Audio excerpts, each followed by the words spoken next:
बदलती है तो कुछ चीज़ों की ज़रूरत पड़ती है, कभी गर्म पानी की ज़रूरत पड़ती है। यहाँ भी मैं देखता रहा, बेटा हमारे गर्म पानी लाते रहे, सुबह चाय पीता हूँ मैं, थोड़ा सा जब से कोरोना हो गया था तो मोशन नहीं होता ठीक, तो सिर्फ चाय पीनी पड़ती है मुझे। तो देखा मैंने बिल्कुल ठीक घड़ी के हिसाब से बेटे हमारे चाय आ जाती थी यहाँ पर। तो ये बहुत अच्छा आप सबका व्यवहार रहा और इसी व्यवहार से हमें ऊर्जा प्राप्त होती है और हम सोचते हैं कि नहीं, अभी भी देश में ऐसे लोग हैं जहाँ हमें सम्मान आदर मिलता है, इसलिए जो भी हमसे बन पाता है हम भी करने के लिए तैयार रहते हैं।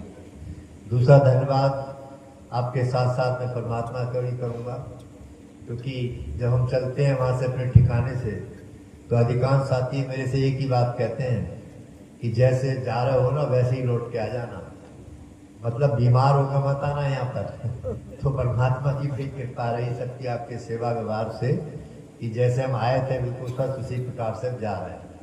तो मैं आप सबको बहुत आशीर्वाद देता हूँ। देखो कुछ लोगों की बातें समझ में आ नहीं रही होंगी अभी, लेकिन ये है काम की। हमारे बच्चे बेटियां बैठी हैं, यही की छोटी छोटी बातें जो हमारे अभी देखो यशोदा जी ने कई गृह संबंधी बातों की ओर इशारा किया, यही चीज आपके काम आएंगी।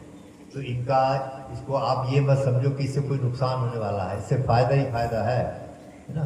तो अपने परिवार की तरह जैसे हम अपने बच्चों से अपेक्षा करते हैं बच्चे हमारे अच्छे बने, समाज में हमारे नाम हो, गांव का नाम हो, यहाँ भी हम सन्यासी होने के नाते अब सारा ही परिवार हमारा परिवार है, तब तो सबके लिए कामना करेंगे कि वे सब स्वस्थ रहें, अच्छे बने, हमें भी खुशी होती है। तो मैं आप सबको बहुत बहुत धन्यवाद और आशीर्वाद देता हूँ। और जितने भी हमारे साथी हैं सहयोगी श्री नेत्रपाल सिंह जी के हैं, हमारे रविंद्र जी आदि और भी कई लोगों को मैं देखता हूँ बहुत स्वाध्यायशील हैं। एक और हमारे जिनके यहाँ भोजन करने के लिए गया था, उनको बहुत स्वाध्याय है उनके यहाँ, तो अच्छा लगा इधर आकर, इसके लिए मैं आप सबका एक बार धन्यवाद करता हूँ। और बहुत अच्छा लगा कई हमारे भजनोपदेशक जो टोली है, हमारे युगल किशोर जी, ये पूरे परिवार, इनको परिवार से विरासत में मिली ये चीज़ें बता रहे थे ना कल। मेरा इनका लगभग 25 साल से भी पुराना पारिवारिक संबंध है। तो इस बार बहुत दिनों बाद यहाँ पर मैं समझता हूँ 7 या 8 वर्ष बाद यहाँ इसे भी भेंट करने का मौका मिल गया। तो अच्छा लगा। संत कुमार जी को भी काफ़ी दिनों बाद में मिला, इनका बेटा वो भी भजन गाता है थोड़ा, अभी मैंने अपने क्षेत्र में उसको लगाया था। मेरी आदत है नए बच्चों को उत्साहित करता रहता हूँ, तो अपने प्रचारकों की बहुत अच्छी टीम लगी। और भाई मैं तो एक ही बात कहना चाहता हूँ, अब मेरे से कोई प्रतिस्पर्धा ना करे, है ना, क्योंकि अब प्रतिस्पर्धा की तो उम्र निकल गई हमारी, मुझसे क्या मुकाबला करना, समान आयु के व्यक्ति से मुकाबला करना चाहिए, है ना। कहीं मुकाबला भी करना है बोलने में, प्रवचन में, तो अब मेरे से क्या मुकाबला करोगे, तो मेरी तो पारी खत्म हो गई। अब आपका समय आप अपने स्तर पर करो। तो एक टीम भावना से मैं भी काम करना चाहता हूँ और इस क्षेत्र में भी जो हमारे कार्यकर्ता हैं, मैं चाहूँगा हमेशा हमसे जुड़े रहें और इस गति को, इस विचारधारा को आगे बढ़ाएं। आइए, कल अभी मेरे जब बैठा था पीछे तो एक बेटा मेरे पास पहुँचा और कहने लगा कि आचार्य जी जो ये मूर्ति पूजा नहीं करते हैं उनका कौन सा धर्म होता है, ये पूछ रहा था। कहाँ बैठा दिखाई नहीं दे रहा, खड़ा हो जरा सा, अभी जो मेरे पास गया था, कहाँ है, चला गया क्या? अच्छा, तो ये अच्छा है, यहाँ पे ये खड़ा है, बैठा शाबाश, ठीक। तो ये पूछ रहा था, मैंने इसे शॉर्ट में जवाब दे दिया कि जो नहीं करते हैं, जो धर्म है उनका धर्म वैदिक धर्म होता है। अब इसकी इच्छा थी और मेरी भी इच्छा थी कि ऐसे विषय इस पर भी कुछ चर्चा की जाए, क्योंकि धर्म को लेकर भी तमाम दूरियां बन गई है समाज में, हिंदू समाज बिखर गया है। आप समझो ये भी चिंता का कारण बना है कि नहीं बना है, कैसे सुरक्षा करोगे आप? दूसरे लोगों ने अपनी एक एक चीज को कैसे पकड़ लिया। या तो धार्मिक ग्रंथ की बात करो तो घर घर में ही अलग अलग है, कोई रामायण को धार्मिक ग्रंथ मानता है, कोई गीता को मानेगा, कोई और किसी प्रकार का मानता है। तो कैसे बताओ एकता काम होगी? और जिससे संघर्ष करने की नौबत आ रही है तो बिना एकता के तो काम कर नहीं सकोगे। तो इसीलिए बहुत सी चीजें हैं जिनकी आवश्यकता होती है समय समय पर मार्गदर्शन करने की, पर मैं इस विषय को इसमें छू नहीं सकता क्योंकि समय की मर्यादा भी है। और जो मैंने कल घोषित कर दिया था तो मैं झूठा हो जाऊंगा अगर मैं उस विषय पर चर्चा नहीं करूंगा। तो आपको याद आ रहा होगा कि कल मैंने किस विषय पर बोला था कि कल की सभा में हम इस पर चर्चा करेंगे, एक वैदिक दृष्टिकोण आपके सामने रखेंगे। तो कौन सा विषय था वो? परिवार को लेकर, क्योंकि एक परिवार भी आज हमारे जो छोटी इकाई होती है समाज की, परिवार से ही समाज, समाज से ही राष्ट्र का निर्माण होता है। सब एक दूसरे के पूरक है। अगर हमारा परिवार अच्छा बन गया तो समाज अच्छा बन गया, समाज अच्छा बन गया तो राष्ट्र अच्छा बन गया। तो सबसे छोटी इकाई जो है हमारी वो परिवार है, जिसको गृहस्थ भी कहा जाता है। तो वाकई में ये बात है। अब इसमें आइए मैं थोड़ा सा वो दृष्टिकोण आपके सामने रखता हूँ, और इस दृष्टिकोण को अगर परिवार के लोग समझ जाएं तो वाकई में परिवार हमारा बहुत अच्छा बनेगा। अब तुलनात्मक दृष्टि से देखो तो और लोगों को जब हम पढ़ते हैं तो अधिकांश लोगों ने परिवार की निंदा की है, गृहस्थ की निंदा की है। किसी ने इससे नरक का द्वार बता दिया, किसी ने और तरह तरह से निंदा की है। पर महर्षि स्वामी दयानंद को देखो इसलिए याद करते हैं हम, और आपको भी हम प्रेरणा देंगे कि देखो उनका दृष्टिकोण समझो। महर्षि स्वामी दयानंद क्या कहते हैं? महर्षि स्वामी दयानंद कहते हैं कि जो गृहस्थ आश्रम है वो सबसे अधिक श्रेष्ठ और ज्येष्ठ है। ये वो लिखते हैं किताब के अंदर कि गृहस्थ आश्रम जो है वो सबसे अधिक ज्येष्ठ और श्रेष्ठ। ज्येष्ठ का मतलब बड़ा। क्यों लिखा उन्होंने? और उन्होंने एक उदाहरण दिया, उनका श्लोक लिखकर अपने ग्रंथ के अंदर, और क्या समझाया हमें कि जैसे जितने नदी नाले हैं, छोटी छोटी जो नदियां हैं, छोटे छोटे जो नाले हैं, ये कहाँ जाकर आश्रय पाते हैं? ये कहाँ जाकर आश्रय पाते हैं? आप पुराने लोग को देखा होगा, कहीं हो सकता है तीर्थ स्नान करने गए हो, गंगा सागर, हावड़ा के, ये सब के सब जो है सागर में जाते हैं। सागर इनका आश्रय स्थल है। ये लिखा कि जितने भी नदी नाले सब कहाँ जाकर आश्रय पाते हैं? सागर में। इसी प्रकार से स्वामी जी लिख रहे हैं कि ऐसे ही जितने हमारे आश्रम हैं, ब्रह्मचर्य आश्रम है, वानप्रस्थ आश्रम है, हमारा ये संन्यास आश्रम है, ये सबका आश्रय स्थल क्या है? गृहस्थ होता है। गृहस्थ से ही इनकी पूर्ति होती है। तो इस आधार पर देखो स्वामी जी गृहस्थ को कितना जो है महत्व दे रहे हैं। और एक चीज और देखो स्वामी जी के कल पर इशारा हो भी रहा था, मैं भी सोच रहा था पर कभी चलो भगवान ने कृपा की तो फिर इन पर आज चर्चा करेंगे। हमारे इसी मन से आपको सुनने को मिल रहा था ना कि स्वर्ग और नरक। अब देखो यहाँ भी स्वामी जी की परिभाषा क्या है, तो इससे भी पता लग रहा है स्वामी जी गृहस्थ को कितना सम्मान दे रहे हैं, इतनी इज्जत दे रहे हैं, कितना बड़ा मानते हैं वो। तो स्वामी लिख रहे हैं कि ये स्वर्ग नरक की जो चर्चा होती है, इस स्वर्ग कहते हैं सुख विषय, नरक तो कोई कहता है चौथे आसमान में, सातवें आसमान पर है, कुछ कहते हैं ये जो है कब मिलेगा? बोले मरने के बाद मिलेगा। ये जीवन से इसका कोई संबंध नहीं है। देखो स्वामी जी ने इस परिभाषा को एकदम रट दिया। और स्वामी जी का कहना क्या है कि स्वर्ग और नरक जो है ये कहीं नहीं है चौथे आसमान, सातवें आसमान पर। बोले फिर कहाँ होता है? बोले हमारे घर में होता है, हमारे परिवार में होता है। और उसमें एक बात और जोड़ दी कि भाई उसी धरती पर परिवार में स्वर्ग नरक होता है, और हमारे बनाने से ही उस परिवार में स्वर्ग बनता है, और हमारे ही बनाने से उस परिवार में नरक बनता है। इससे संदेश समझने की जरूरत है। इसका मतलब कि स्वामी जी कितना सम्मान दे रहे हैं। स्वर्ग नरक की जो हम कल्पना करते हैं वो हमारे गृहस्थ में है, हमारे परिवार में है। तो अब ये सारी चीजें जो जब सामने आ रही हैं तो इसको आधार में लेकर वाकई में हम भी महसूस करते हैं। मैं अभी इससे पहले वानप्रस्थ आश्रम में था, वहाँ लगभग मैंने 2 वर्ष कुटिया दे रखी थी, तो वहाँ रहता था। वहाँ पर लगभग 500 परिवार हैं, 500 लोग हैं, और सब ज़्यादातर रिटायर्ड लोग हैं। सबको पेंशनें मिलती हैं, कोई इंजीनियर है, कोई अच्छी अच्छी पोस्टों से लोग वहाँ पर रहते हैं। लेकिन उनमें से जब मैं बात करता था अधिकांश लोग, तो क्या है कि वहाँ रहने वाले वो क्या है कि उनकी परिवार से पटरी नहीं खाई, बहू बेटों से पटरी नहीं खाई, अब तो पेंशन मिलती है इसलिए वहाँ कुटिया लेकर वहाँ रह रहे हैं जब तक शरीर चल रहा है। तो उनमें से कई ऐसे लोग हैं, वहाँ रोज प्रवचन होते हैं, रोज साधना स्वाध्याय का अभ्यास कराया जाता है। लेकिन एक आध बार उनमें से जब नहर में हम घूमते हैं, नहर के किनारे पर, तो थोड़ा सा बातचीत हुई तो उनका दुख समझ में आता है। वहां जाकर भी उनके अंदर जब बातचीत होती है तो जो हम सोचते हैं शायद वो वहाँ सुखी हैं, वहाँ उन्हें आराम मिल रहा होगा, वह चैन मिल रहा होगा, ऐसा नहीं है।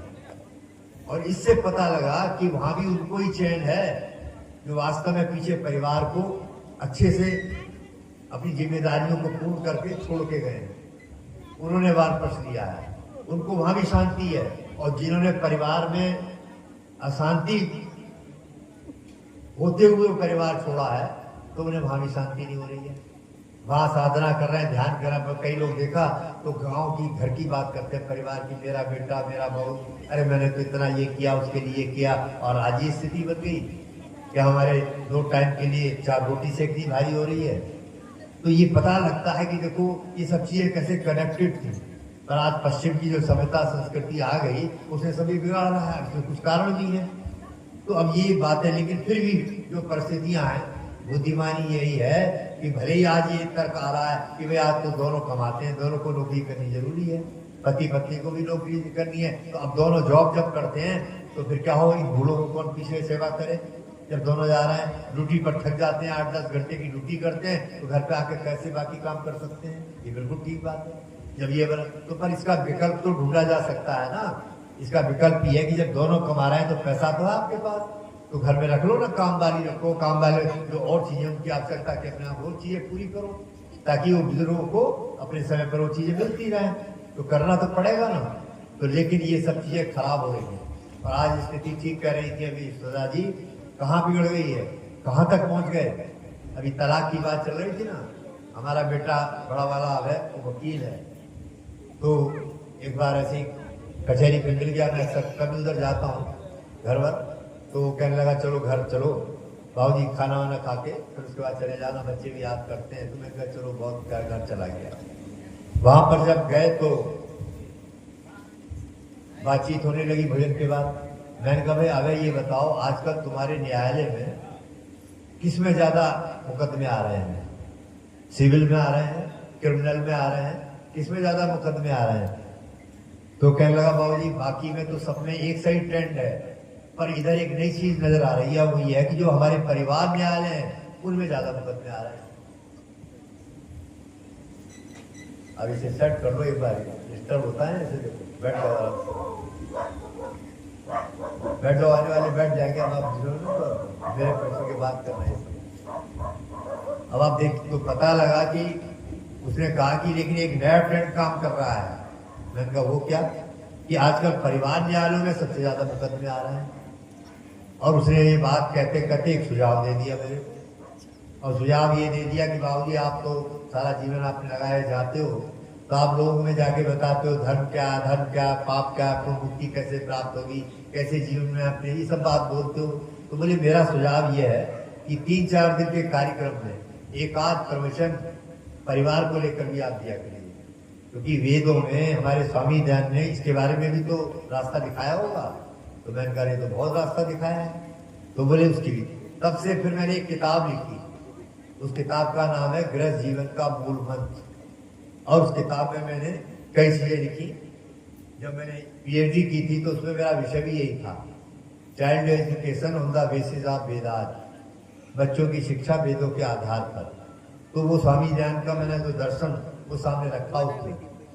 तो ये सब पढ़ना पड़ा मुझे, बहुत सी चीजें पढ़नी पड़ी। तो अच्छा खासा एक पूरा भंडार मेरे पास हो गया गैस को लेकर।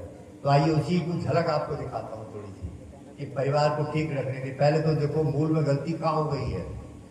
अब इसको ही आज समझने की जरूरत है, पर ये हमारे आउट ऑफ रेंज हो गया। अब ये संभव नहीं है। इस पर आप विस्तार से अगर जानना चाहे तो तीसरे समोल्लास और चौथे समोल्लास में, चौथे समोल्लास को आप पढ़ लो स्वामी जी का। उसमें स्वामी जी बच्चों की शिक्षा के साथ साथ एक गुरुकुल पद्धति की ओर इशारा कर रहे हैं।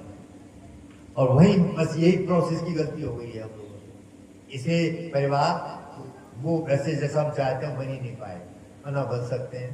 वह क्या है, चलो मैं जरा सा इशारा कर देता हूँ। वहां स्वामी जी लिख रहे हैं कि बेटियों का गुरुकुल अलग और बेटों का गुरुकुल अलग है ना। एक पुरुष भी उधर ना जा सके और इधर कोई महिला उधर ना जा सके।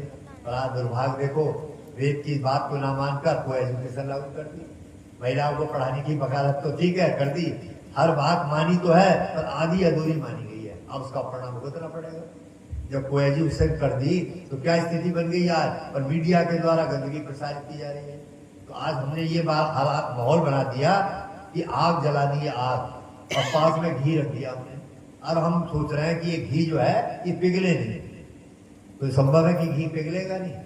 जब विषय वासनाओं की आग तमाम गंदगी फैला रहा है मीडिया प्रकार से, तो उसका प्रभाव तो पड़ेगा बच्चों पर। कैसे बच सकते हैं उस गंदगी से? कोई घरला ही बड़ी, इसके लिए तो सत्संग चाहिए, रेगुलर जो है संस्कारों की बात, उसको बचाने की तरीके, तब बच सकते हैं। तो ये माहौल बन गया। पर स्वामी जी देखो क्या कह रहे हैं। स्वामी कह रहे हैं बिल्कुल वहां फोर्थ क्लास का कर्मचारी भी उधर नहीं जाना चाहिए, फोर्थ क्लास का भी, चपरासी सेवक के रूप में भी इतने कड़क है। और आज तो गुरुकुल खोलने वालों में भी बड़ी नौटंकी हो गई है ना, पति पत्नी दोनों गुरुकुल चला रहे हैं। वहां स्वामी जी कह रहे हैं वहां रात को रोज कमरे में दोनों बैठकर सोते हैं अपने, और बच्चे देख रहे होते हैं, वहां हंसते हैं वो सबके सब। ये गुरुकुल चलाने वालों की स्थिति होगी तो कैसे बनेगा संस्कार। स्वामी जी का नाम लेते हैं, केवल काम नहीं किया कोई स्वामी जी के हिसाब से, उसका परिणाम दुख होगा। कैसे रिजल्ट मिल सकता है।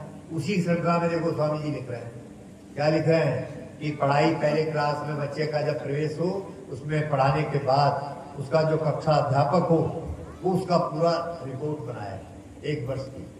जैसे हमारे सरकारी कर्मचारी बैठे होंगे, आप जानते हैं जब हमारा ट्रांसफर होता है तो क्या होता है, ट्रांसफर के साथ साथ तो हम जाते हैं तो वहां हमारा एक चरित्र पंच का जिसको बोलते हैं करेक्टर रोल वो जाता है साथ साथ। जहां जाते हैं हमारे ट्रांसफर के साथ वहां जाता है। उस करेक्टर रोल में क्या लिखा होता है कि जिस अधिकारी के साथ हम काम कर रहे होते हैं वो उसमें वर्ष में एंट्री देता है वार्षिक, और उसमें लिखता है कि ये जो कर्मचारी है इसका स्वभाव कैसा है, इसमें कौन सी गुणता है, क्या गुण है इसमें विशेष और क्या बुराई है, ये सब उसमें लिखा जाता है। ऐसे ही बिल्कुल स्वामी जी वहां लिख रहे हैं, पढ़ना सत्यावता आपको समझ में आएगी।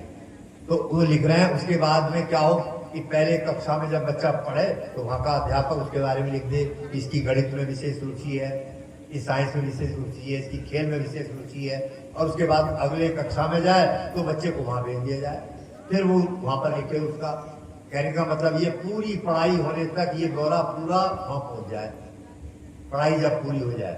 दोनों तरफ चल रही है व्यवस्था, लड़कों के पाठशाला में गुरुकुल में भी और लड़कियों में भी, ये लिख रहे हैं स्वामी जी।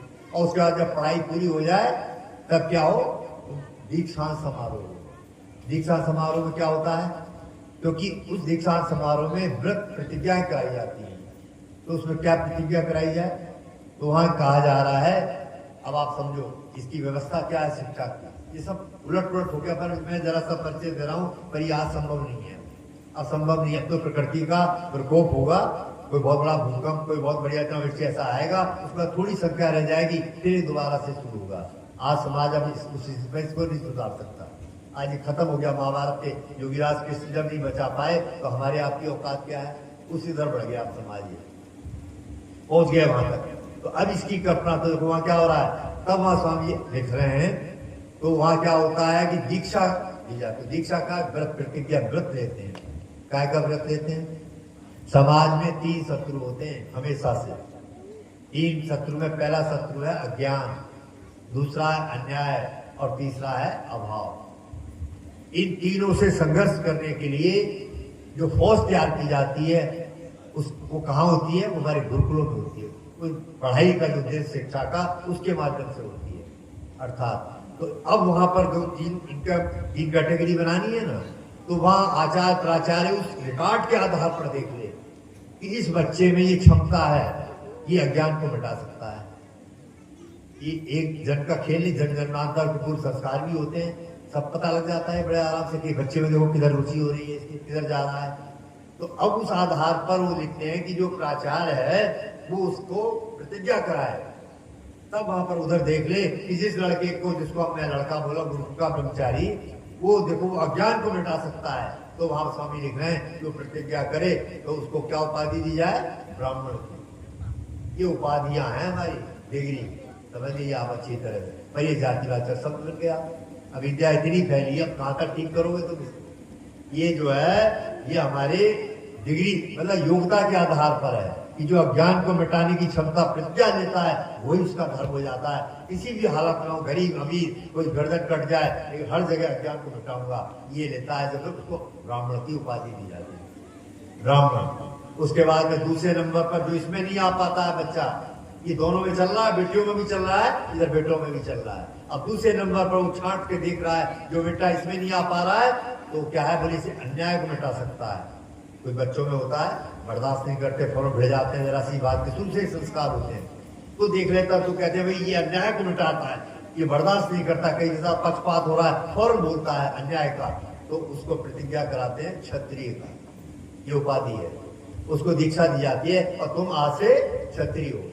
तो ये उपाधि, उसका कर्तव्य हो गया क्या, अन्याय के खिलाफ संघर्ष करना, यही उसका धर्म हो गया। यही देखो गीता और सब योगीराज के संकेत दे रहे हैं बार बार अर्जुन को इसी आधार पर। तमाम इतिहास भरा पड़ा है। ये दो कैटेगरी हो गई। अब एक शत्रु हो रह गया अभाव। वो अभाव क्या है? जिसको वैश्य की उपाधि दी जाती है। अभाव अर्थात उसमें ये देख लेते थे कि इसमें यार सिर्फ अभाव है। आपने हमारे बच्चे यहाँ भी देखा होगा, छोटे बच्चों के स्कूलों में हम भी जुड़े रहते हैं। कई बार बालकों को देखो, बचपन से ही देखो, छोटेपन से क्या होता है, वो टिफिन देती है माँ घर से, तो स्कूल में लाता है ना, तो औरों को खिलाता है, पहले बच्चे अपने साथ साथ संग में खिलाता है। सब नहीं करते ये काम, कुछ बच्चों में ये चीज होती है। देखो आप, तो ये जनजातीय चीज है, उसको जरा और बढ़ जाता है जब पढ़ाई लिखाई से। तो ऐसे बच्चे को छांट कर उसको कहा भाई ये अभाव को दूर कर सकता है, ये किसी को भूखा नहीं मरने देगा, ये जो बात है, इस आधार पर उसको उपाधि दी जाती है, तो वैश्य हुआ। और तुम्हारा काम जहां भी समाज में अभाव होगा उसको दूर करना, यही उसका धर्म है। अब जो इन तीनों में नहीं आ पा रहा है, जो इन तीनों में नहीं आ पा रहा, उसको कहा कि तुम इन तीनों में से किसी के भी साथ सहयोग करके इनका साथ लग जाओ, तो उसको उपाधि दी गई शूद्र की। ये डिग्रियां हैं। अब आप ये समझिएगा, ये दोनों तरफ चल रहा है।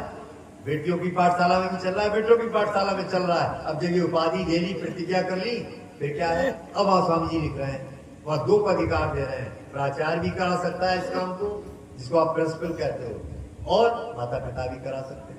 बोले अब जो पढ़ाई पूरी हो गई, दीक्षा ले ली, तो अब क्या हो? बोले पाणी ग्रहण संस्कार है, विवाह जिसको आप कहते हो, तो अब उसके लिए क्या करना चाहिए? तो वहां लिख रहे हैं स्वामी जी, और वो वेद भी देखो, गृहस्थ में जो आप पढ़ो, संस्कार विधि भी लिखा हुआ है साहब, उसकी शुरुआत ही यहीं से हो रही है। क्या है वो मंत्र? अनुव्रता, पिता पुत्रो मात्रा भक्तु समन। पहला सब क्या? अनुव्रता। यही वहां इशारा कर रहे हैं स्वामी जी। अर्थात एक से व्रत वाले जो हैं, उन दोनों के आपस में पाणी ग्रहण संस्कार करो। बोलो, अगर ऐसा प्रैक्टिकल हो जाता तो काय पर हो जाती, स्वर्ग बन जाए धरती, और बच्चे भी सारी समस्या दूर हो जाएं। पर ये तो समझा ही नहीं, इस पर तो आचरण कोई भी नहीं कर पाया, ना समाजी ना कोई कर ही नहीं पाया, सारे के सारे। ये प्रैक्टिकल चीज थी। अर्थात जिस बेटों के गुरुकुल में जिस बेटे ने प्रतिज्ञा की है कि मैं अज्ञान को मिटाऊंगा, और जिस बेटी ने उधर ही प्रतिज्ञा की है कि मैं अज्ञान को मिटाऊंगा, और दोनों को ब्राह्मण की उपाधि दी है, दोनों ने व्रत लिया, उनका विवाह करो। अनुव्रता, एक से व्रत वाले। बोलो, ये है ग्रस्त की नींद, पर ये तो हो नहीं पाया भाई, है ना। अब तो हमने तो और संबंध और तरीके और बातें लाए बीच में, जो विवाह करने के हैं, कहीं कुछ देखा कहीं कुछ देखा, उसका रिजल्ट तो खराब होगा ही होगा। तो आप उसका परिणाम भयंकर होगा। उसका परिणाम फिर ये हो गया, अब यहाँ भी देख लीजिए, तो गड़बड़ हो रही, सारा विवाद ही इससे। अब जरा मैं एक उदाहरण समझाना चाहता हूँ। मान लो मेरी धर्म पत्नी, मुझे रुचि है कि मैं अज्ञान को मिटाऊंगा, जहां भी अविद्या मुझे अवसर मिलेगा वेद की बात बताऊंगा। अब मान लो हमारी धर्म पत्नी को इसमें रुचि ना हो, तो क्या होगा इसका परिणाम? वो घर की तरफ खींचेंगी और मैं बाहर, तो झगड़ा विवाद पैदा होगा कि नहीं होगा? और अगर उन्हें ये रुचि है कि नहीं, ये जो काम बहुत अच्छा है, इसका हमें लाभ मिलेगा, हमारे बच्चे बहुत परमात्मा के देने के तरीके मेरे को निराले हैं, तो मेरा सहयोग करती है। मुझे चलने का पहले सब सारी तैयार हो गई, कब क्या खाना तैयार कर दिया, बिल्कुल इसी से घटा लो आप। घर में जब कोई एक लक्ष्य दोनों का, पति पत्नी का एक सा है, तो वहां विवाद का प्रश्न नहीं पैदा हुआ, सहयोग होगा। पर ये तो उलट गया, यह असंभव ही नहीं है। आज तो बहुत बुरी हालत हो रही है परिवारों की, इतनी खराब हालत हो रही है। आज माता पिता हम जानते हैं जिनके बच्चे बड़े हैं, बेटी या बेटे, बेटियों वाले तो बहुत ही परेशान है ना। तो हमारे यार परिवारों के तमाम लोग परेशान हैं जिनके घर बेटियां हैं। बार बार पूछते हैं, बार बार पुनाते हैं, स्वामी कहीं आप तो बहुत घूमते हो, लोग हमें पूछनी चाहिए, कोई अच्छा संस्कारवान परिवार दिला दो, कोई बेटा मिल जाए, है ना। अब कहाँ मिलेगा कोई बेटा?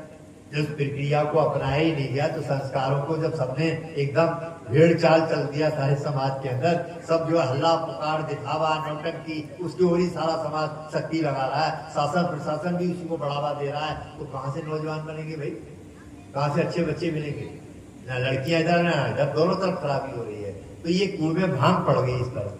अब ऐसी परिस्थिति में क्या करें? प्रश्न ये आ रहा है ना। अब ऐसी परिस्थिति जब बन गई तो अब क्या करें? तो मैंने उसको लेकर भी कुछ किताब में उसमें टिप्स लिए हैं, और उनका ही थोड़ा सा परिचय करा देता हूँ। और घड़ी तो भागी रही है तेजी से, ये विषय के साथ पूरा न्याय हो नहीं पाएगा, ये तो पूरी कथा का रूप है। मैंने बताया, मैं तो पीढ़ी के पर इतनी मोटी थी से लिखी है पूरी, जर्मनी के स्कॉलर विज्ञान भवन में दिल्ली में, उनके सामने जब मैंने स्वामी जी का दर्शन रख दिया कि देखो स्वामी जी ने ये बातें लिखी हैं, इन तिथियों में इन तिथियों का क्या मतलब है, ये सारे चक्कर खा रहे थे।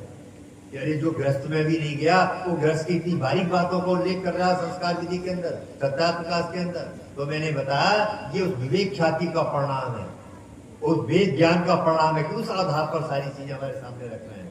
खैर वो विषय अलग का है। मैं बहुत शीघ्रता से एक तस्वीर दिखा देता हूँ, क्योंकि मैंने कहा था कि कल हम बात करेंगे दोनों बच्चे, यानी हमारे बेटे भी हों, बहुएं भी हों, यानी छोटे भी और बड़े भी हों। तो मुझे आज लग रहा है बहुत अच्छी हाजिरी है, दोनों यहाँ पर मौजूद है। तो आइए, मैं अब जो तो कर नहीं सकते, अब जो है उसे कैसे काम चलाया जाए, ये मैं थोड़ी तस्वीर आपके सामने रखता हूँ। देखो, अपने परिवार को चलाने के लिए हम थोड़ी सी ये सोच बनाएं कि हमारे परिवार में दो वर्ग के लोग होते हैं, एक तो छोटे होते हैं, एक बड़े होते हैं।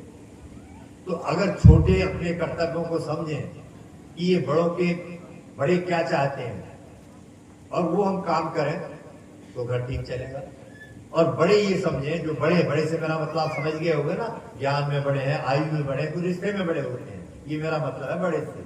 तो और बड़ों को अगर ये समझ हो कि ये छोटे क्या चाहते हैं, है ना, ओके, तो घर ठीक चलेगा अपने कर्तव्य। तो ये दोनों पर जब चिंतन किया तो हमने जब अपने ज्ञान विज्ञान को थोड़ा मथा तो कुछ चीजें हमें मिल गई।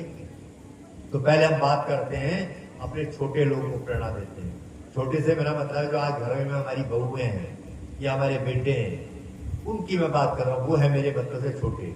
अब छोटे लोगों को क्या समझना होगा घर चलाने के लिए, है ना, उन्हें ये समझना पड़ेगा कि ये जो बड़े हैं, आयु में बड़े हैं, रिश्ते में बड़े हैं, ये क्या चाहते हैं। तो मैं आपको बताता हूँ, एक शब्द मिल गया हमें, और ये आप नोट कर लो कि ये क्या चाहते हैं बड़े लोग, ये सम्मान चाहते हैं। बड़े लोग जो हैं वो सम्मान चाहते हैं, और सम्मान तो बस यही कला है, यही तपस्या है छोटों की, बहुओं की, बेटों की। और मैं देख रहा हूँ, मुझे मुंह पर तारीफ करना ज्यादा मैं इसका अभ्यस्त नहीं, पर फिर भी आ रही है चीज। मैं इस बात के लिए नेत्रपाल सिंह से मुझे ईर्ष्या हो रही है कि भाई इनके तो बेटे बहुत अच्छे लग रहे हैं मुझे। अब थोड़ी देर में तो परखा नहीं जा सकता, पर मुझे लगा ये 2-4 दिन रहा, बेचारे ऐसे सारा व्यवहार है तो इस प्रकार का, ये तो बहुत भाग्यशाली है इनके घर में। सारा प्रभु को ही देखा मैंने हवन का, सबसे पहले वो छोटी वाली आई, बड़े सारे बैठ रहे हैं, तो ये तो अच्छे लक्षण बता रहे हैं ना। तो यही स्थिति है। तो मैं ये बता रहा हूं कि ये बड़े लोग क्या चाहते हैं, ये सम्मान चाहते हैं, ये आप विचार करो। तो छोटे जो हमारे हैं, बहुएं, बेटियां जो भी हैं, उन्हें ये ध्यान रखना पड़ेगा कि कोई हमारी वाणी से, हमारे व्यवहार से कोई ऐसा काम ना हो जाए जिससे इनके जो सम्मान है उसको ठेस पहुंच जाए। ये एक वो तपस्या करेंगे, और इस तपस्या का फल कोई पे एहसान नहीं करेंगे आप, मेरी बात ध्यान रख लेना, आपको ही इसका फल मिलेगा। आपके जो बच्चे होंगे, आपकी भी वो अवस्था आनी है, तो बिल्कुल आपके साथ व्यवसायी व्यवहार होगा जैसा आप कर रहे हैं। ये आप समझ लो, अच्छे कोई एहसान नहीं हम कर रहे हैं, ये हम अपने जो आगे उसको बीजारोपण कर रहे हैं। तो इसीलिए हमें बड़ी सहृदयता से इस भूमिका को निभाना चाहिए। अब कुछ लोगों को समझ नहीं आ रही होगी सम्मान का क्या है। आओ मैं जरा सी तस्वीर खींच देता हूँ, थोड़ा सा, ज्यादा समय ही नहीं है, दोनों पलटने हैं मुझे। कल्पना करो, दो परिवार हैं, दोनों में 4-4 मेंबर हैं, एक सास ससुर है, एक बेटा बहू है, दोनों परिवार में 4-4 हैं। अब एक परिवार में क्या हुआ कि बेटे और बहू ने आपस में सलाह की, सब करते हैं सलाह कि चलो भाई आज बाजार चलना है या कहीं मेहमानदारी में जाना है, आपस में सब करते हैं सलाह की। अब एक दृष्टिकोण देखो ये है कि दोनों ने सलाह की, तो क्या किया, चुपचाप थैला उठाया बैग, और बिना सास से बात किए, बिना ससुर से बात किए, पिता से बात करे, चुपचाप अपना कंडिया उठाई बैग और चले गए बाजार। अब देखो, अब एक दृष्टिकोण ये है। अब वो दोनों देखे बैठे बैठे देख रहे हैं और समझ रहे हैं, अरे पता नहीं, बेटे ने भी नहीं कहा, बहू ने भी नहीं बताया, कहीं कहाँ चले गए दोनों के दोनों। आप देख लो, आप बिना चाहे ही उनके अंदर आप अभिशाप के भागी बन गए, अंदर वेदना पैदा कर दी, दोनों चिंतित हो गए बैठे बैठे। एक दृष्टिकोण देखो ये है, और दूसरा दृष्टिकोण क्या है, उसमें भी 4 है। उन्होंने भी आपस में सलाह करी, सभी करते हैं पति पत्नी कि चलो कहीं जाना है, लेकिन जाने से पहले घर में जो माँ है, ससुर है, सास है, बहू गई, सास है, माता जी आज मैं थोड़ा टाइम है, हमें ऐसा लग रहा है अगर आप आ गया तो हम लोग आज बाजार में हैं या शॉपिंग करने जाकर या कहीं जाना हो, या बेटे ने पिताई से जरा से जाके बात कर ली, बस बड़े लोग इतना चाहते हैं। अब आप समझ लो उनकी आत्मा तृप्त हो जाती है। उनका देखो हमें इज्जत दी बच्चों ने, बहू ने भी हमसे पूछ लिया, बेटे ने भी जरा आपसे बात कर ली, बस मैं समझता हूँ इतने दोनों में एक से ही काम हो रहा है कि, लेकिन जो आप जमीन आसमान का अंतर हो गया। इस टेक्नोलॉजी को समझने की जरूरत है अगर घर चलाना है। आप यानी देखो वहां भी वो गए दोनों, और यहाँ जरा सा उन्होंने पूछ लिया, इसको कहते हैं सम्मान देना। अब ये है मेरा मतलब कि बड़े लोग क्या चाहते हैं, सम्मान चाहते हैं। ज्यादा ज्यादा क्या होगा इसमें, इतना होगा क्योंकि बुजुर्गों के पास एक अनुभव होता है।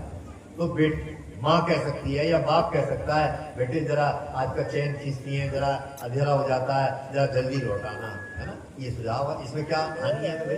अगर वो हमें सुझाव देते हैं तो इसको हमारे फायदे के लिए है। इससे ज्यादा कोई मैं समझता हूँ वो आपके रास्ते का बाधक नहीं बनेगा। अब दोनों में देखो आप, अब और देखो एक कदम आगे बढ़ जाओ। पहला वाला गया बिना पूछ के, है ना, बिना बता के गए, उन्होंने भी अपनी पसंद से शॉपिंग की, सारा सामान खरीदा, सब कुछ खरीदा। लेकिन जब बैग अटैची में भरकर आए घर में तो बिना बता के करके गए थे ना, आके चुपचाप अपने कमरे में रख लिया। चुपचाप वो अटैची जो थैला लेकर आए थे खरीद कर बाहर, अपने कमरे में रख लिया लाकर। और बेचारे बूढ़े बुढ़िया दोनों बैठे देख रहे हैं कि पता नहीं कहाँ गए थे। गए तो खाली हाथ थे, कुछ खाली था, अब तो लौट के आए तो बड़ा थैला भरा सा ला रहे हैं। अब देखो उस आग को आपने और बढ़ा दिया, जो वेदना की आग थी ना उस आग को आपने और बढ़ा दिया। एक दृष्टिकोण एक, अब वो बैठे बैठे शराब की भागी बन रहे हैं उन्होंने अपने कमरे में। और दूसरा दृष्टिकोण देखो, पूछ के बता के गए थे जरा चर्चा कर कर, उन्होंने भी अपनी पसंद से सारा सामान खरीदा, सारी काम वहां पर बाहर से। लेकिन जब घर में आए थैला अटैची सारा सामान लाकर, तो आके जो माँ बैठी है, सास बैठी है, ससुर बैठे हैं, उनके सामने रख दिया। माता जी देखो ये अब लेकर आए हैं, पिताजी देखना जरा ये हम लेके आए हैं। बस उनकी आत्मा तृप्त हो गई। मेरी बात नोट कर लो मेरे बेटों बेटियों, ये बड़े लोग इतना चाहते हैं। इस व्यवहार से सब कुछ जी सकते हो आप, इनका सब कुछ हासिल कर सकते हो। या मैं एक बात मेरा मन और कर रहा है करने का, क्योंकि आज परिस्थिति ही ऐसी है। ये आशीर्वाद जो देते हैं ना हम लोग, मैं आपको बताता हूँ आशीर्वाद देने की चीज नहीं है, ये गलत चली आ रही है परंपरा, वहां वो प्रसंग दूसरा है। लेकिन वास्तव में आशीर्वाद दिया नहीं जाता है, आशीर्वाद लिया जाता है। आशीर्वाद लेने की चीज है। मैं आपके यहाँ आया हूँ, आप मेरी भावना को देखकर मेरे साथ व्यवहार करेंगे तो मुझे शब्दों की जरूरत नहीं है, मेरी आत्मा से खुद आपको आशीर्वाद मिलेगा। ऐसी घर के बुजुर्ग हैं, और घर के बुजुर्ग रोज तो कार्ड पर छपता आपका गणेश सर, उसी शिक्षा ले लो ना। तो धक्के खा रहे उधर बच्चे है मजारों पे जालो, पीरों पर बाबाओं पर ढोरी घंटे बनवाते हो, कोई हल नहीं निकलेगा। तुम्हारे घर में ही है वो चीज मौजूद। अपने जो बुजुर्ग है इनका आशीर्वाद हो, ऐसे काम करो जिनकी आत्मा से शब्दों की जरूरत नहीं पड़ रही है, खुद निकलेगी वो चीज। जरा करके तो देखो आप, ये देखो फर्क, सम्मान का शब्द। तो अगर कहीं देखो एक कदम और आगे बढ़ गए आप अपने लिए, क्या हुआ वो भी हमने देखा है।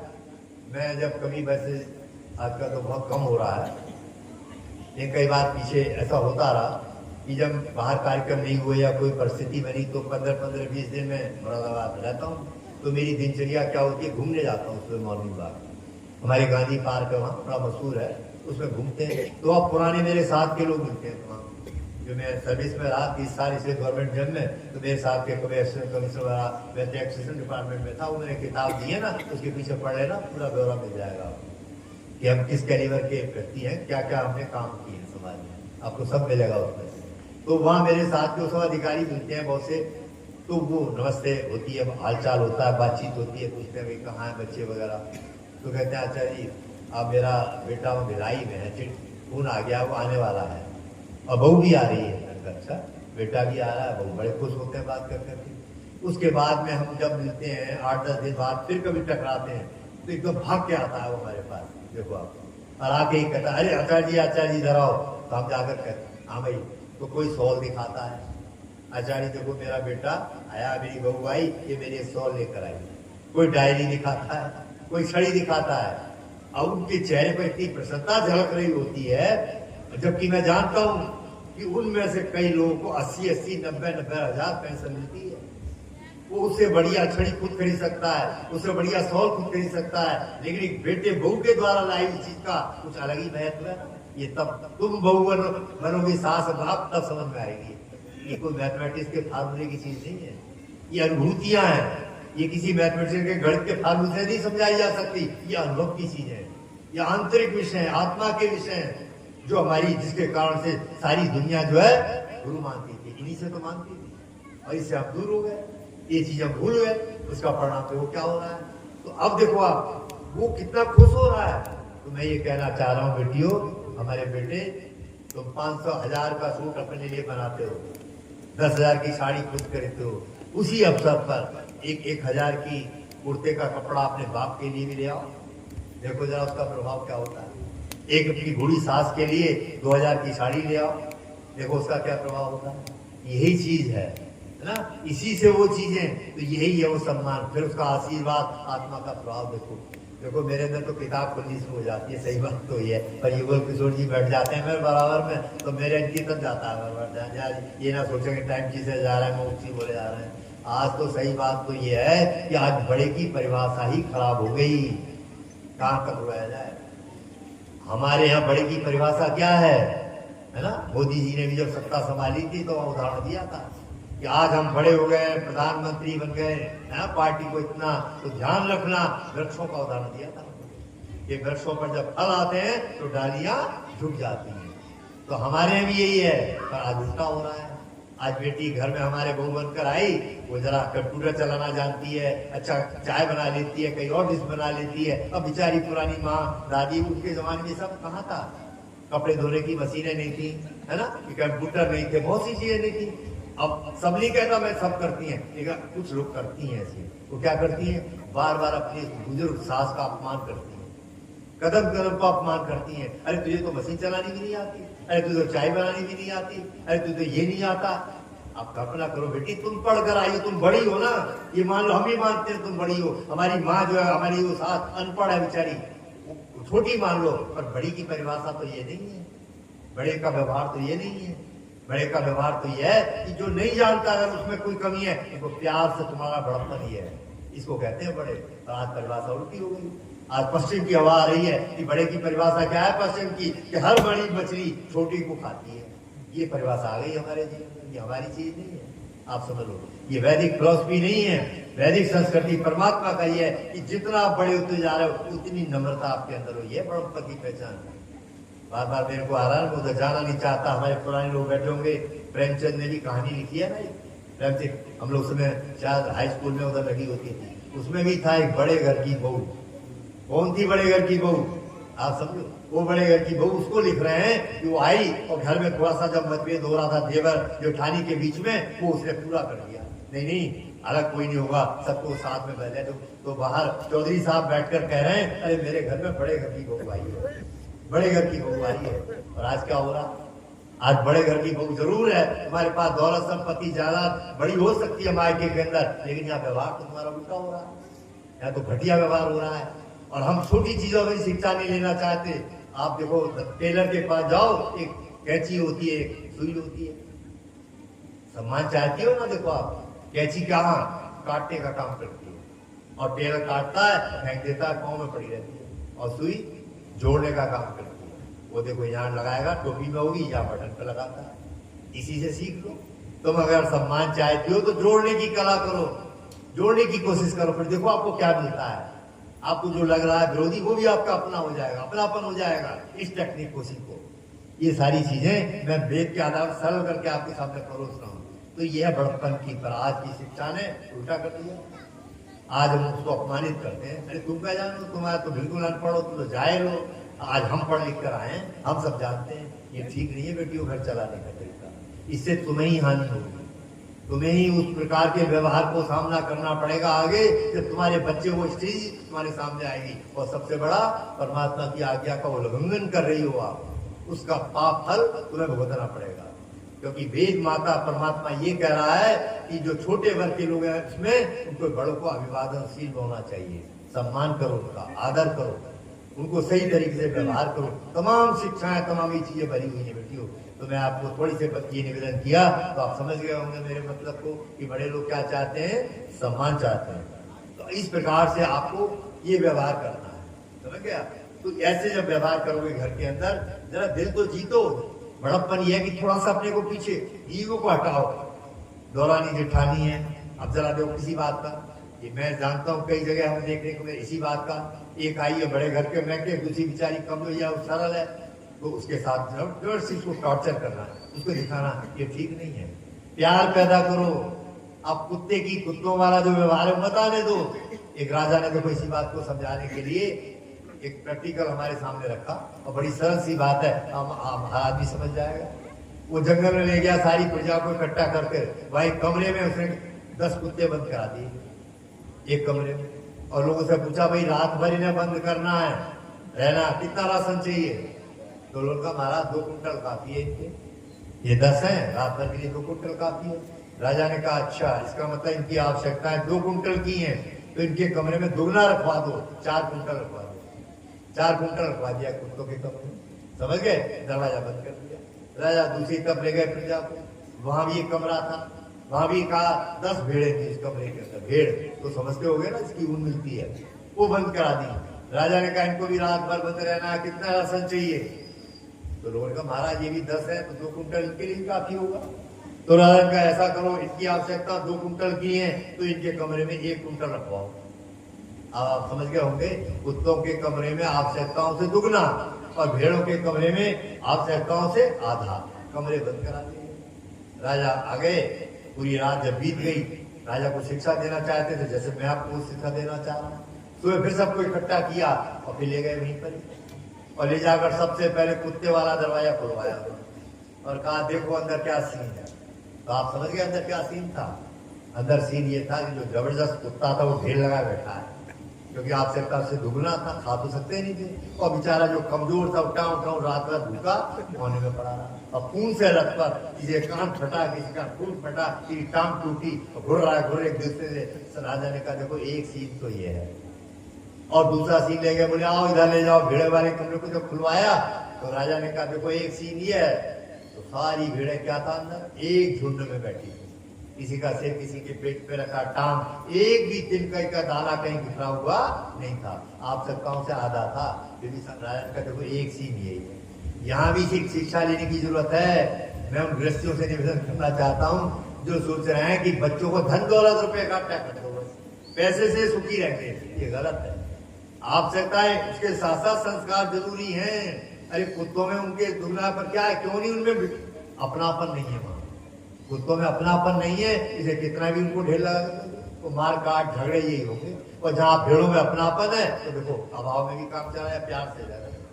ऐसी धन दौलत नहीं है महत्वपूर्ण पहले नंबर पर, पहले अपनापन पैदा करो, अपनापन, प्यार, मोहब्बत इसलिए पैदा करो, और ये मान के चलो अरे क्या है कि संबंध है, कहाँ ये सब धंधा, कल का कुछ पता नहीं क्या होने वाला है ना, कौन सा दुख आ जाए, कौन सी परेशानी, मैं जिस पर आज घमंड कर रही हूँ या कर रहा हूँ, कल को वही ढीला हो जाए। ईश्वर की व्यवस्था देखो, तो ये चीज जो है माइंड वाश कर देती है। इसीलिए तो लोग कहते हैं ना भाई ये आध्यात्मिक सम्मेलन की क्या जरूरत है, इसीलिए जरूरत है। इनकी भूमिका ऐसे समझो जैसे रोड पर स्पीड ब्रेकर लगे हुए हैं। स्पीड ब्रेकर क्यों लगे हैं कि हम कहीं तेज गति में ना अपना चलने लगे उधर, उसको कंट्रोल करने के लिए। ऐसी बहनों बेटियों, जिस गाँव में जिन परिवारों में बच्चे ये सत्संग होते रहते हैं तो स्पीड भूख कर की निभाते हैं, उनके अंदर ज्ञान हो जाता है, थोड़ा आध्यात्मिक चिंतन पैदा हो जाता है। अरे काहे का झगड़ा, सब यही छूट जाएगा। कल हमारे दादा घूम रहे थे इसी मेड़ पर, ये मकान में जाने क्या क्या चले गए, सब यही छोड़ गए, हमें भी जाना, तो काहे का झगड़ा भाई, बेकार अलग अपने जीवन यात्रा में। और एक चीज और नोट कर लो इसी के साथ, और प्लस पॉइंट है, आज घर में बेटियां जो टेंशन हो रहा है, डिप्रेशन की बीमारी आ रही है, तनाव की बीमारी आ रही है, गोलियां खानी पड़ रही है, रात को नींद नहीं आ रही है, उसका कारण यही तो है कि आपने अपने मानसिक तनाव के अंदर ईर्ष्या द्वेष को ज्यादा भर दिया, और उससे बीमारियां बन गई। उदारता बरतो, मस्त रहो, प्रसन्न रहो, प्रसन्न। अरे कोई हो रहा है, चल किसी ने कर दी कर दी थी, चल छोड़ रहा, मैं ठीक करती हूँ, अरे चल इससे नहीं हो रहा, काय को उसको ईगा का प्रश्न बनाकर उसे नीचा दिखाने की कोशिश करते हैं, ये गलत चीज है। तो जो छोटे वर्ग के लोग हैं इन बातों को ध्यान रखोगे तो आपका घर बढ़िया चलेगा, आशीर्वाद मिलेगा। अब मैं जरा तस्वीर पलट देता हूँ, हमारी बहू में बैठी है, बेटियां वो सोच रही होंगी स्वामी जी ने तो इन बड़ों की बड़ी वकालत कर दी, पर ये भी तो घर को खराब करते हैं कई बार, बिल्कुल करते हैं। इसलिए बड़ों को भी सावधानी बरतनी है। जैसे हमने एक शब्द उधर ढूंढ लिया कि ये बड़े लोग क्या चाहते हैं, सम्मान चाहते हैं, ऐसी छोटों के लिए भी एक शब्द हमने ढूंढा है, ये बहू हमारी क्या चाहती है, ये बेटे हमारे क्या चाहते हैं, ये बड़ों को ध्यान रखना है। तो इसके लिए हमें शब्द मिल गया कि ये जो छोटे वर्ग के लोग हैं ये उत्साह चाहते हैं, समझ गया, उत्साह चाहते हैं, और बड़े लोग सम्मान चाहते हैं। बड़े जो हमारे ज्ञान में बड़े हैं, आयु में बड़े हैं, उनको क्या करना है, छोटों के लिए उनको उत्साहित करना है। कोई बात नहीं, सास कहे बेटी अगर कप टूट गया या कोई हो गया, कोई बात नहीं, सीख जाएगी, इसको ठीक कर दे। देखो ज्ञान में ही थोड़ा सा अंतर है ना, अनुभव के आधार पर ही। अभी बेटी आई है बेचारी, उसकी उम्र है 25-30 साल, और हम अरे बड़े लोग की उम्र है 60 साल, तो 30 साल का तो वैसे अनुभव का गैप है, तो थोड़ा समय लगेगा ना, उसे टाइम तो दो उसको। ऐसी बेटे के साथ भी है, पर हम क्या करते हैं, एकदम कसौटी अपने वाले हिसाब से नापने लगते हैं, ये गलत तरीका है। आपको उत्साहित करना चाहिए। कई परिवारों में देखा कहाँ तक रोना रोया जाए, सारे अच्छे खासे घर खराब कर दिए लोगों ने, बच्चे खराब कर दिए। अभी मैं भिलाई गया वहाँ छत्तीसगढ़ में, वहाँ एक बंसा साहब का परिवार है, बहुत बड़े कपड़े के व्यापारी है, पहले भी एक आध बार मुझे बुलाते रहे परिवार में, कथा बता होती रही है। तो अब गया तो 2 बेटे घर में गए, घुसते ही जो है वो क्या करेंगे, पहले तो कहने लगे गेट पे ही एकदम पाँव छू, स्वामी जी आए पाँव छू। मैं कह रहे नहीं कोई बात नहीं, यार अब जिस बेचारे ने पहले से अभ्यास नहीं किया हो तो एकदम क्या वो जिद करके बैठ गए, नहीं पाँव छू दोनों। अब उनका चेहरा तलमिला गया, मैं देख रहा था ब्रो अंदर से। उसके बाद में क्या हुआ, जैसे ही अंदर गए बैठे, जरा सा पानी वानी पिया, वो लाया पानी, बड़ा वाला बेटा, एकदम से उसके सामने छोटा बेटा आया था, कह रहे स्वामी जी ये बेटा तो हमारा जो है ना ये तो ठीक है, ये तो कहना मानता है, और ये जो है ये छोटा वाला दूसरा, बोले ये तो बड़ा निकम्मा है, ये तो ना पढ़ाई में ना दुनिया भर की इसमें बुराई गिना दी। मैं बतेरा रुकू, मैं कहीं ठीक नहीं है, आप भी नोट कर लो। जो बड़े लोग हैं ना सास ससुर की भूमिका में, ये तरीका ठीक नहीं है कि बार बार आपके, अरे उस बहू के अंदर, उस बेटे के अंदर कोई तो अच्छाई होगी, उस अच्छाई को आगे करो ना, सार्वजनिक रूप से उसकी चर्चा करो। अरे मेरा बेटा देखो, वही मैंने उनको बाद में समझाया बंसल जी को कि आप तो बहुत ज्ञानी है, ये तरीका ठीक नहीं है। आपको मुझे मेरे सामने उसकी प्रशंसा उस रूप में करनी चाहिए थी जो उसमें गुण कुछ तो होगा उसके अंदर, तो आप उसको डाइवर्ट कर कर बच्चे में, हमारे बेटे में मान लो 50 बुराइयां हैं लेकिन 10 अच्छाइयां भी तो होंगी वहां, तो 10 अच्छाइयों को ऊपर करो ना बार बार। ये बेटा देखो आचार्य जी, ये हमारा बेटे में इस बार, ये मेरे बहू घर में आई, उसकी चर्चा करो बाहर बैठ कर अपनी बुढ़ियों के बीच में, सहेलियों के बहू के भी कान में जाएगी, अरे मेरी सास जो है वो मेरी तारीफ करती है, उसका भी दिल पूरा हो जाएगा, उत्साहित हो जाएगी, आपको प्यार मिलेगा। पर हम उल्टा करते हैं, उसमें कमियों की चर्चा करेंगे बार बार। और इसीलिए मैंने एक उदाहरण दिया उस किताब के अंदर कि हमें शहद की मक्खी बनो, गंदगी की मक्खी मत बनो। बड़े लोगों को शहद की मक्खी बनना चाहिए, फूल ऊपर बैठती है देखो और शहद इकट्ठे निकलेगी, और गंदगी की मक्खी गंदगी पर ढूंढती रहती है, गंदगी कहाँ है और देखो उसका फल। तो जो बड़े लोग हैं उनको अपने बच्चों के प्रति, बेटे परिवार में शहद की मक्खी का दृष्टिकोण रखो, उसकी बार बार चर्चा करो। जो बहू के अंदर हमारा अच्छा गुण है, बहू हमारी चाय बहुत बढ़िया बनाती है, अरे साहब ये तो खीर बहुत बढ़िया बनाती है, देखो उसका सीना खुलेगा और सेवा के। हम तो उल्टा करते हैं, तो ये दृष्टिकोण गलत है। एक उदाहरण देकर अपनी चर्चा को विराम दूंगा। पीछे कानपुर गया था, कानपुर बर्रा महल्ला है, शायद हमारे पंडित जी गए, वहाँ समाज है, उनका अपना भवन नहीं है, तो पार्क में कार्यक्रम करते हैं और हमें लॉज में ठहराते हैं। हम 3 लोग थे और उनमें ऐसे प्रचारक थे मेरे साथ जो काफी दिन रह चुके थे। ज्यादा दिन जब पुराना प्रचारक रहता है तो स्वभाव को जान लेता है सब एक दूसरे को। जैसे ये हमारा हीरा सिंह है, मैं इसके स्वभाव को जान गया हूँ, ये मेरे स्वभाव को जान गया, साथ रहने से 3-4 जगह ये होता है। तो वहाँ ऐसे ही लोग थे। तो वहाँ जब एक परिवार में खाने के लिए गए तो मैं बीच में बैठा था, इधर एक बैठ गए, इधर हमारा साथी बैठा, 3 जने थे। थाली जैसे ही आई सामने तो संयोग की बात ये थी कि मैंने भी रोटी का टुकड़ा तोड़ के दाल में लगाया और उन्होंने भी दाल में लगाया, और जैसे ही लगाकर मुंह पर टच किया पता लगा कि दाल में नमक नहीं। अब मैं जानता था कि ये नमक मांग लेंगे फौरन, मैंने ऐसे करके जरा कर दिया दोनों को, मेरे स्वभाव को जानते थे, किसी ने नमक नहीं मांगा और चुपचाप बिना नमक के दाल खा के रोटी खाई, आराम से उनको आशीर्वाद दिया, बहुत बढ़िया भोजन, वो चले आए। जब हम लॉज में ठहरे हुए थे तो चूंकि जो लोग हैं उन्हें मालूम है मैं 4 बजे के लगभग चाय पीता हूँ, तो बेचारे जलपान लेकर आए वहां चाय। आते ही जैसे ही दरवाजा खोला, खोलते ही दरवाजे बस उन्होंने रागड़ अपना शुरू कर दिया, अरे आचार्य जी आपने भी नहीं बताया तो बड़ा पाप हो गया, और पंडित जी आपने भी नहीं बताया, दाल में तो नमक ही डालना भूल गए, आपको बिना नमक के दाल खिला दी। मैं सुनता रहा, इतने दोनों पति पत्नी इतने, मैंने फिर बाद में कहा थोड़ा सा गंभीरता लेते हुए मैंने कहा देखो सुनो, अरे मैंने कहा इसमें क्या हो गया भाई, एक समय अगर बिना नमक के दाल खाने का अवसर आ भी गया तो क्या फर्क पड़ गया इसमें। घंटों घंटों मंच पर बैठकर भाषण देते हैं, इंद्रिय जीत बनो, मन पर नियंत्रण करो, है ना। तो ये क्या है फिर, एक समय पर बिना नमक के दाल नहीं खा सकते हम। यही चीज है। देखो आप बड़े लोगों का जो गहना है ना, ये बेटियों के गहने क्या है, कानों में कुंडल पहन रखे हैं, जेवर पहनना, अंगूठी, ये बड़े इनके गहने हैं। ऐसी जो बड़े आयु के लोग हैं, बड़े ज्ञानी लोग हैं, उनका गहना क्या है, सहन शक्ति, जिसे कहते हैं बियरनेस पावर। जितनी सहन शक्ति आप रखोगे घर आपका ठीक चलेगा, परिवार ठीक चलेगा। कोई बात नहीं, कुछ अगर कम भी थोड़ी देर भी हो रही है, क्यों उतावले हो रहे होते हैं, परमात्मा पर ध्यान रखो ना, उसकी तरफ ध्यान रखो कि थोड़ा सा अगर टाइम भी हो गया चाय आने में, खाना आने में, थोड़ा वेट कर लो ना।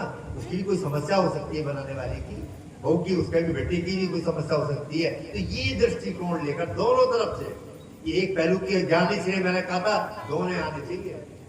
आज दोनों बैठे होंगे भर के, समझ रहे होंगे, अपने अपने कर्तव्य कारण दोनों ही दृष्टि से पालन करेंगे, जरूर घर ठीक चलेगा, परिवार ठीक चलेगा।